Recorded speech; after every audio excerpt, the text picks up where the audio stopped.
we are in the main temple foyer, and we're looking above door number 2, the loft space, and we're here to install the Nativity. This is a post video that shows you the finished product.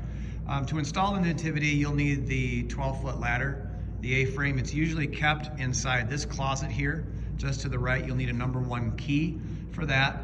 And typically, all the items you see up here are pre-staged. They're brought over the week of and sitting here in the foyer. And our part for stagecraft is to get the ladder out and then also assemble the pieces. So after hoisting the pieces up, which will take 2 guys, you want one kind of strong, able-bodied guy on the ladder, able to hoist things up and onto the loft, and then somebody down below kind of lifting them up to him. Some important keys for the Nativity is you just want it to be centered.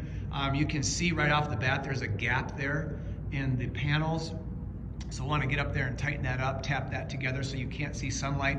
But typically our services are in the evening. Well, actually on Sunday morning they're not. So that light's going to be seen, so we want to address that.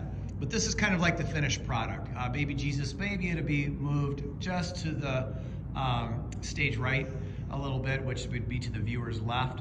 Other than that, this is kind of the look. So you can see you've got the Nativity shell, you have Joseph, Mary, baby Jesus, the sheep, the raffia, or that's the straw on the bottom there, and then the spotlight.